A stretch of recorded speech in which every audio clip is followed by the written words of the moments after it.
Russia Ukraine യുദ്ധത്തിൽ എത്രത്തോളം നഷ്ടങ്ങൾ ഉക്രൈന് സംഭവിക്കുന്നുവോ അതേ അളവിൽ നഷ്ടങ്ങൾ റഷ്യയ്ക്കും സംഭവിക്കുന്നുണ്ട്. എങ്കിലും റഷ്യയുടെ പക്കലുള്ള സ്റ്റോക്ക് പൈൽസ് ഉപയോഗിച്ച് ഇന്നുവരെയും ഈ 52 രാജ്യങ്ങൾക്ക് എതിരെ റഷ്യയ്ക്ക് എങ്ങനെ യുദ്ധം ചെയ്യാൻ സാധിക്കുന്നു? ഈ റഷ്യ ഉക്രൈൻ യുദ്ധത്തിൽ സംഭവിക്കുന്ന നഷ്ടങ്ങളെ സോവിയറ്റ് പ്രോഡക്ട്സ് വെച്ച് റഷ്യ എങ്ങനെയാണ് കൈകാര്യം ചെയ്യുന്നത്? കഴിഞ്ഞ 24 മണിക്കൂറിനുള്ളിൽ റഷ്യ ഉക്രൈൻ യുദ്ധത്തിൽ എന്തൊക്കെ പ്രധാനപ്പെട്ട സംഭവങ്ങൾ നടന്നിട്ടുണ്ട്? ഇവയെല്ലാം ഈ ഒരു വീഡിയോയിലൂടെ വിശദമായി അറിയാം.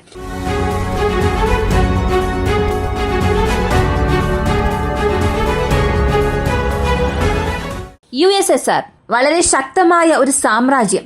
1990-കൾക്ക് മുൻപ് വരെയും ലോകത്തിലുണ്ടായിരുന്ന ശക്തമായ ഘടന.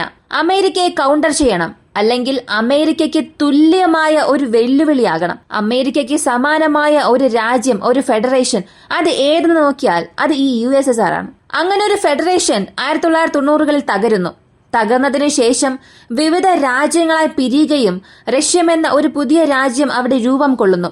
ഇങ്ങനെ സോവിയറ്റ് റഷ്യയിൽ നിന്നും റഷ്യയായി പിരിഞ്ഞു വന്നപ്പോൾ വളരെ ബുദ്ധിമുട്ടായ സാഹചര്യത്തിലായിരുന്നു റഷ്യ ഉണ്ടായിരുന്നത്. അതിന് കാരണം സോവിയറ്റ് യൂണിയൻ തകർന്നതിന് ഒരു പ്രധാനപ്പെട്ട കാരണം തന്നെ പഴയ ചിന്തകളും പുതിയ ആശയങ്ങൾക്കും ഇടയിലുണ്ടായ ഒരു സംഘർഷമാണെന്ന് പറയാം. സോവിയറ്റ് യൂണിയൻ തകർന്നതിന് ഇതൊരു പ്രധാനപ്പെട്ട കാരണമാണ്. എന്നാൽ ഇതിന് പുറകിൽ മറ്റ് പല കാരണങ്ങളുമുണ്ട്. പലരുടെ ചതി ഈ സോവിയറ്റ് യൂണിയന്റെ തകർച്ചയ്ക്ക് പിന്നിലുണ്ട്. റഷ്യ രൂപം കൊണ്ട തുടക്കത്തിൽ അവരുടെ സാമ്പത്തിക വ്യവസ്ഥ അത്ര നല്ലതായിരുന്നില്ല. അവരുടെ രാജ്യത്തിന്റെ വളർച്ചയെ മുന്നോട്ട് കൊണ്ടുപോകാൻ തന്നെ വളരെ ബുദ്ധിമുട്ടായിരുന്നു. ഇത് സാമ്പത്തികമായി മാത്രമാണ്. എന്നാൽ സോവിയറ്റ് യൂണിയൻ തകരുമ്പോൾ ഏകദേശം അവരുടെ ഇൻവെന്ററിയിൽ എത്ര ആയുധങ്ങൾ ഉണ്ടായിരുന്നു എന്നറിയണ്ടേ? ആയുധങ്ങൾ മാത്രം നോക്കിയാൽ 50,000-ലധികം പീരങ്കികൾ, 30,000-ലധികം ആർമഡ് വെഹിക്കിൾസ്, 48,000 ടേർവ്ഡ് ആർട്ടിലറീസ്, സെൽഫ് പ്രൊപ്പൽഡ് ആർട്ടിലറീസ് 38,000-ലധികമുണ്ട്. വീണ്ടും ആർമഡ് വെഹിക്കിൾസ്, ലൈറ്റ് ഇൻഫാൻട്രി, ഇവയെല്ലാം ചേർത്താൽ ദശലക്ഷത്തിലധികം ആയുധങ്ങളാണ് സോവിയറ്റ് യൂണിയന്റെ പക്കലുണ്ടായിരുന്നത്. 45,000 ന്യൂക്ലിയർ വാർഹെഡ്സ് വരെയും സോവിയറ്റ് റഷ്യയുടെ പക്കൽ ഉണ്ടായിരുന്നു. ഇതെല്ലാം ബെലാറസിലുണ്ടായിരുന്നു, ഉക്രൈനിലുണ്ടായിരുന്നു, ഇന്നത്തെ റഷ്യയിലും ഉണ്ടായിരുന്നു.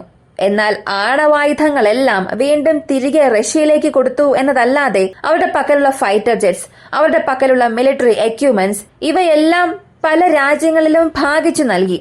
5-ൽ 3 മടങ്ങ് റഷ്യയുടെ പക്കലും ബാക്കിയുള്ള 2 മടങ്ങ് മറ്റ് രാജ്യങ്ങളുടെ പക്കലേക്കും പോയി. ഏത് രാജ്യങ്ങളാണോ സോവിയറ്റ് റഷ്യയിൽ നിന്നും വേർപിരിഞ്ഞു പോയത് അവരുടെ പക്കലേക്ക് തന്നെ നൽകി. ഇതായിരുന്നു സോവിയറ്റ് യൂണിയനിൽ നിന്നും റഷ്യയ്ക്ക് നൽകിയ ആയുധങ്ങൾ. ബാക്കി ഉക്രൈന്റെ പക്കലും ബെലാറസിന്റെ പക്കലും ഒക്കെ ഉണ്ട്. 2022-ൽ റഷ്യ ഉക്രൈൻ യുദ്ധം ആരംഭിച്ചതിന് ശേഷം ഏകദേശം റഷ്യയുടെ പക്കൽ 11,000 മുതൽ 13,000-നുള്ളിൽ പീരങ്കി ഉള്ളതായി പറയുന്നു. കൃത്യമായ കണക്ക് പുറത്തറിയില്ല. ഇത് ഒരു ശരാശരി കണക്കായി നോക്കിയാലും യൂറോപ്യൻ യൂണിയനിൽ ഉള്ളതിൽ വെച്ച് എല്ലാ രാജ്യങ്ങളെയും ചേർത്താൽ പോലും റഷ്യൻ ടാങ്കുകളുടെ എണ്ണം കൂടുതലാണ്. അവരുടെ പക്കൽ അത്ര വലിയ പീരങ്കിപ്പടയുണ്ട്. ലോകത്തിൽ തന്നെ ഏറ്റവും ശക്തമായ ഒരു പീരങ്കിപ്പട റഷ്യയുടെ പക്കൽ ഉണ്ടായിരുന്നു. എന്നാൽ ഉക്രൈൻ യുദ്ധം ഉണ്ടായതിനു ശേഷം അതിൽ ഒരു വലിയ നഷ്ടം സംഭവിക്കാൻ തുടങ്ങി. ഇപ്പൊ വരെയും ഓപ്പൺ സോഴ്സ് ഇന്റലിജൻസ് വഴി ലഭിക്കുന്ന വിവരം നോക്കിയാൽ കുറഞ്ഞത് 7,000 പീരങ്കികൾ വരെയും റഷ്യ നഷ്ടപ്പെടുത്തിയിട്ടുണ്ട് എന്ന് പറയുന്നു. എന്നാൽ ഈ വിവരങ്ങളെല്ലാം പാശ്ചാത്യ രാജ്യങ്ങളിൽ നിന്നും പാശ്ചാത്യ മാധ്യമങ്ങളിൽ നിന്നും വരുന്നതുകൊണ്ട് എത്രത്തോളം പീരങ്കികൾ റഷ്യ നഷ്ടപ്പെടുത്തിയിട്ടുണ്ടാകുമെന്നുള്ളതിന്റെ കൃത്യമായ കണക്കറിയില്ല. എങ്കിലും ഒരു നഷ്ടം യുദ്ധത്തിന്റെ ആരംഭ കാലഘട്ടത്തിൽ റഷ്യയ്ക്ക് സംഭവിച്ചു. അതിനുള്ള കാരണം ഉക്രൈൻ ജാപ്ലിൻ പോലുള്ള അമേരിക്കയുടെ അതിനവീന പീരങ്കി വിരുദ്ധ സംവിധാനങ്ങൾ റഷ്യൻ ടാങ്കുകൾക്ക് നേരെ പ്രയോഗിച്ചു. 2022 ഫെബ്രുവരി മാസത്തിൽ യുദ്ധം ആരംഭിച്ചതിനു ശേഷം ആദ്യത്തെ 6 മാസത്തിനുള്ളിൽ, അതായത് മുഴുവൻ റഷ്യ ടാങ്ക് ലോസസിൽ ആ 6 മാസത്തിൽ മാത്രം 45%-ലധികം നഷ്ടം സംഭവിച്ചു. ശരിയായ ആസൂത്രണം റഷ്യ നടപ്പിലാക്കാത്തതുകൊണ്ടും ശരിയായ പദ്ധതികൾ ഉക്രൈൻ നടപ്പിലാക്കിയതുകൊണ്ടും ഇത്രയും വലിയൊരു നഷ്ടം റഷ്യൻ ഭാഗത്തുണ്ടായി. അപ്പോ ഇത്രത്തോളം നഷ്ടങ്ങൾ ഉണ്ടായി എന്നുണ്ടെങ്കിൽ റഷ്യയുടെ മുഴുവൻ ആയുധങ്ങളും ഇപ്പോ ശൂന്യമായിട്ടുണ്ടാകണമല്ലോ. അങ്ങനെ അല്ലെങ്കിൽ ഈ യുദ്ധത്തിൽ ഞങ്ങളെ കൊണ്ടിനി യുദ്ധം ചെയ്യാൻ കഴിയില്ല എന്ന് പറഞ്ഞ് റഷ്യ പിൻവാങ്ങിയിട്ടുണ്ടാകണം. എന്നാൽ ഇവ രണ്ടും സംഭവിച്ചില്ലല്ലോ. അതിനുള്ള കാരണം എന്താണ്? സോവിയറ്റ് റഷ്യയുടെ ഇൻവെന്ററിയിൽ ഉണ്ടായിരുന്ന പല ആയിരക്കണക്കിന് മിസൈൽസ് അല്ലെങ്കിൽ ടാങ്ക്സ്, ഇവയെല്ലാം റഷ്യയ്ക്ക് സഹായിക്കാൻ തുടങ്ങിയിട്ടുണ്ട്. 2 ദിവസത്തിന് മുൻപ് UK ഇന്റലിജൻസ് റിപ്പോർട്ട് പുറത്തു വന്നു. അതിലവർ പറഞ്ഞിരിക്കുന്നത് എത്ര തന്നെ റഷ്യയ്ക്ക് നേരെ പല ഉപരോധം ഏർപ്പെടുത്തിയാലും അല്ലെങ്കിൽ പാശ്ചാത്യ രാഷ്ട്രങ്ങൾ മുഴുവനും ചേർന്ന് ഒരു സമ്മർദ്ദം ചെലുത്തിയാലും USSRന്റെ ഇൻവെന്ററിയിലെ പല ആയുധങ്ങൾ ഇന്നുവരെയും റഷ്യയെ രക്ഷിച്ചുകൊണ്ടിരിക്കുകയാണ്. അവരെ സംരക്ഷിച്ചുകൊണ്ടിരിക്കുന്നു. അതിലും പ്രധാനമായി സോവിയറ്റ് യൂണിയന്റെ ചരിത്രം എടുത്തു നോക്കിയാൽ പീരങ്കി, ആർമഡ് വെഹിക്കിൾസ്, ചില മിസൈൽസ്, വിമാനങ്ങൾ ഇങ്ങനെ സോവിയറ്റ് യൂണിയനിൽ നിന്നും പിരിഞ്ഞ രാജ്യങ്ങൾക്ക് നൽകിയാലും മിസൈൽസ് എന്ന ഒരു കാറ്റഗറി ഉണ്ടായിരുന്നു. അതിൽ 3% ഇന്നത്തെ റഷ്യക്കായിരുന്നു പോയത്. മറ്റ് രാജ്യങ്ങൾക്കെല്ലാം വളരെ കുറഞ്ഞ എണ്ണം മിസൈൽസ് മാത്രമാണ് അവരിലേക്ക് നൽകിയത്. ഇവയെല്ലാം ഒരു പ്രീ പ്ലാനിങ്ങോടുകൂടി ചെയ്തോ അല്ലെങ്കിൽ യാദൃശികമായി സംഭവിച്ചതാണോ എന്നൊന്നും അറിയില്ല. മുഴുവൻ എക്യുപ്മെന്റ്സിൽ 70% വരെയും റഷ്യയുടെ ആയുധപുരയിലാണ് ഇപ്പോഴും ഉള്ളത്. എന്നാൽ അവയെല്ലാം പഴയതാണ്. അത് തിരികെ ശരിയാക്കിയെടുക്കുകയും ഒരു വർക്കിംഗ് കണ്ടീഷനിലേക്ക് കൊണ്ടുവരികയും യുദ്ധക്കളത്തിൽ ഉപയോഗിക്കാൻ തുടങ്ങിയിട്ടുണ്ട്. ഇതിന് നല്ലൊരു ഉദാഹരണം പറയണമെങ്കിൽ ആർട്ടിലറി ഷെൽസ് ആണ്. ഇതിനപ്പുറം ഒരുപാട് കാറ്റഗറി നമുക്ക് സംസാരിക്കാൻ കഴിയും. ആർട്ടിലറി ഷെൽസിനെ സംബന്ധിച്ച് ഒരു ദിവസം റഷ്യ ഉപയോഗിക്കുന്ന എണ്ണം എന്നത് 80,000 കഴിഞ്ഞുപോയി. 80,000 എന്നത് എത്ര വലുതെന്ന് അറിയണ്ടേ?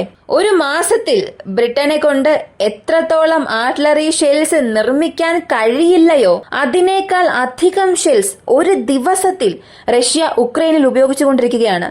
എന്നാൽ ഇവയൊന്നും ഹൈടെക് ഷെൽസ് അല്ല, ഹൈടെക് ആർട്ടിലറി ബോംബ്സ് അല്ല. സോവിയറ്റ് കാലഘട്ടത്തിലുണ്ടായിരുന്ന ആയുധങ്ങൾ എടുത്ത് റഷ്യ ഉക്രൈൻ യുദ്ധത്തിൽ ഇവർ ഉപയോഗിച്ചുകൊണ്ടിരിക്കുകയാണ്. അതുമാത്രമല്ല, ശരാശരി നോക്കിയാൽ പ്രതിദിനം 40 മുതൽ 60 ടൺ സ്ഫോടക വസ്തുക്കൾ റഷ്യ ഉക്രൈൻ യുദ്ധത്തിൽ ഉപയോഗിക്കുന്നുണ്ട്. ഇതും ശരാശരിയാണ്. ഇതിന്റെ എണ്ണം എന്നത് വീണ്ടും അധികമാകുമെന്നല്ലാതെ ഇതിലൊരിക്കലും കുറവ് വരില്ല. ഇത്രത്തോളം ഈ 3 വർഷമായി ഈ സ്റ്റേബിൾ രീതിയിൽ ഒരു രാജ്യത്തെ കൊണ്ട് ഇത്രത്തോളം ആയുധങ്ങൾ ഉപയോഗിക്കാൻ കഴിയും എന്നുണ്ടെങ്കിൽ തീർച്ചയായും മറ്റുള്ളവരുടെ പിന്തുണയില്ലാതെ ഒരിക്കലും ചെയ്യാൻ കഴിയില്ല. എന്നാൽ റഷ്യക്ക് നേരിട്ട് ആരിൽ നിന്നും സപ്പോർട്ട് വരുന്നില്ല. നോർത്ത് കൊറിയയിൽ നിന്നും പിന്തുണ പോയാലും ഇറാന്റെ പക്കൽ നിന്ന് പിന്തുണ പോയാലും അവരുടെ സഹായം മാത്രം വെച്ചുകൊണ്ട് റഷ്യയെ കൊണ്ട് ഇത്രത്തോളം നാൾ പിടിച്ചു നിൽക്കാൻ കഴിയില്ല. ഇവയ്ക്കെല്ലാം പിന്നിലുള്ള ഒരേയൊരു സത്യം, ഒരിക്കലും തകർക്കാനാകാത്ത USSR ഇൻവെന്ററിയിലുള്ള ആയുധമാണ്. ഇപ്പോ ഇത്രത്തോളം ആയുധങ്ങളും പീരങ്കികളും റഷ്യ നഷ്ടപ്പെടുത്തിയാലും വീണ്ടും ആയിരക്കണക്കിന് T-70 പീരങ്കികൾ അല്ലെങ്കിൽ T-64 വീണ്ടും അവരുടെ ആയുധപുരയിലുണ്ട്. അടുത്തിടെ പോലും റഷ്യയുടെ മിനിസ്ട്രി ഓഫ് ഡിഫൻസ് ഒരു 3000 പീരങ്കികൾ തിരികെ റഷ്യൻ സൈന്യത്തിൽ ചേർക്കുന്നതായി പറഞ്ഞു. എന്നാൽ അവയെല്ലാം ബ്രാൻഡ് ന്യൂ എന്നവർ പറഞ്ഞു. പക്ഷെ അത് സത്യമല്ല. അതിൽ 700 പീരങ്കികൾ വരെയും പുതിയ പീരങ്കിയാണ്. ബാക്കിയുള്ള 2300 പീരങ്കികൾ വരെയും നവീകരിച്ച പഴയ പീരങ്കികളാണ്. അതിനെ യുദ്ധകളത്തിലേക്ക് കൊണ്ടുവരാൻ അവർ തയ്യാറാക്കി. എത്ര തന്നെ റഷ്യ ഇങ്ങനെയുള്ള കണക്കുകൾ മാറ്റിപ്പറഞ്ഞാലും അവരുടെ പക്കലുള്ള ഈ ആയുധപ്പുരയെ തകർക്കാനുള്ള ശക്തി ഇന്നുവരെയും ഉക്രൈന് ലഭിച്ചിട്ടില്ല. റഷ്യയെ സംബന്ധിച്ച് ഹൈടെക് എക്യുപ്മെന്റ്സിന്റെ എണ്ണം കുറവാണ്. മറുവശത്ത് നോക്കിയാൽ ഉക്രൈൻ ഭാഗത്ത് വളരെ കുറവ് ആയുധങ്ങളാണെങ്കിലും അവരുടെ പക്കലുള്ളതെല്ലാം നാറ്റോ സ്റ്റാൻഡേർഡിലുള്ളതാണ്.